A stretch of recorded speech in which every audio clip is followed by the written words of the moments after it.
Hi, I'm Mike Huxley and this is the Bemused Backpacker channel. Make sure you stay tuned because this episode is brought to you by the Bug Off campaign, the national travel health campaign from the London School of Hygiene and Tropical Medicine. This campaign is raising awareness of insect-borne diseases and the importance of travellers protecting themselves while abroad. So follow the hashtags down below and make sure you check out the website as well. Links, as always, are in the description down below. And in the meantime, I'm going to be telling you exactly what you can do to protect yourself from mosquito bites on your own travels and potentially save yourself from a whole host of nasty insect-borne diseases in the process.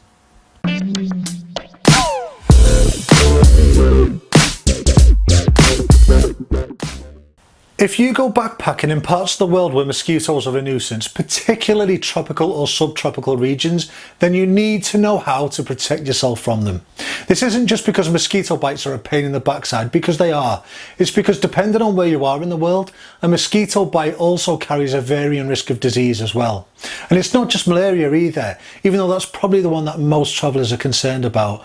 There's also dengue, zika, West Nile virus, chikungunya, yellow fever and so many others. The good news is it's really not that difficult to protect yourself. Follow these easy expert tips and you can reduce your risk of being bitten and then just get on with the important task of enjoying your travels. And the best way to protect yourself against mosquito-borne diseases is to lower your risk of getting bitten in the first place. And the best way to do that are repellents. Now, there are so many types of repellents out there. Chemical, natural, homeopathic repellents. It's easy to get confused. And the big problem is there is so much misinformation about what works and what doesn't, about chemical repellents being toxic or homeopathic repellents being the ultimate safe alternative, that people just don't know what to believe. The truth is, most homeopathic or natural repellents just don't work, and they are not approved or recommended in areas at risk of mosquito-borne diseases. The only mosquito repellents that are approved and are recommended are ones that contain the ingredients DEET, PMD, Icaridin or IR3535, with DEET still being the gold standard repellent and Icaridin being almost as good as a gold standard natural alternative. If you want to know about all of these recommended mosquito repellents, I will link to a video and articles down below. After you've applied the repellent, the next thing you need to take note of is where you sleep. Air-conditioned rooms generally have a much lower risk of inhabitants being bitten by mosquitoes, as they're essentially considered sealed environments. Now, they're not completely bug-free, nor does it eliminate the risk entirely, so you do need to take other precautions as well. And if you're staying somewhere without aircon, then check that windows and doors have at least mesh insect screens attached firmly to them, and check as well that they're secure and have no holes.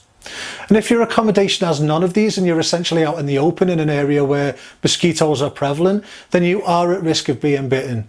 That's where having a mosquito net comes in handy and is highly recommended. Now, whether you carry one of these or not does depend a lot on how prevalent mosquito-borne diseases are in the places you're travelling and what you're doing as well. But if you are in a malarial risk area or are at risk of contracting any other mosquito-borne disease, then they are highly recommended. Now, there are a variety of styles and shapes of mosquito net, and which one you use will be dependent on how and where you're travelling. But nets that are already pre-treated with pyrethroid insecticide by having it incorporated into the material are the best, as these have an effective life of 3 to 5 years. If the net is old or requires impregnation, then it should be treated by soaking it in permethrin first. Now, what you wear can also reduce your risk of being bitten. Loose fitting, light cotton clothing should be worn to stay comfortable, but cover up as much skin as comfortable. Long trousers and long t-shirts are the best. Basically, cover up as much skin as possible and use repellent on any exposed skin. Now, you can adjust your clothing for the time of day and your environment as well. The mosquitoes which spread malaria tend to bite between dusk and dawn. Peak biting activity occurs around midnight in those mosquitoes that spread malaria in Africa. In South America and Southeast Asia, the mosquitoes tend to bite in the evening. Mosquitoes responsible for spreading other diseases tend to bite during the day.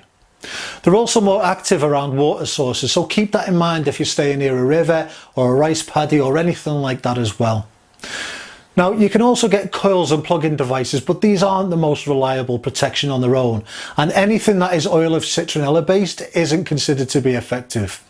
Electronic plug-in devices are available, and ones that release a pyrethroid insecticide are effective, but don't rely on them alone. Use other protection as well. Now, just as importantly as what does work, we also need to talk about what doesn't work.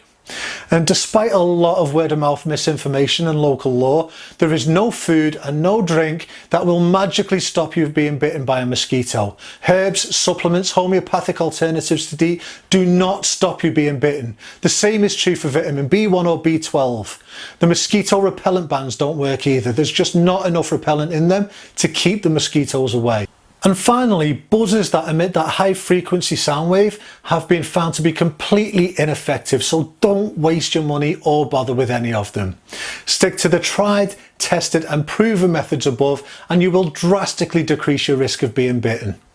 And remember too that all of this advice is not here in any way to scare you or put you off travelling. Far from it. It's here to give you the knowledge you need to protect yourself so that you can be empowered to travel even more. Because the more you know before you go, the safer and more protected you will be.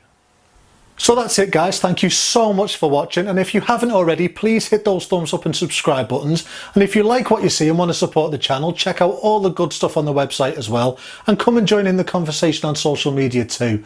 Links as always are in the description down below. Thank you again for watching, and I will see you next week.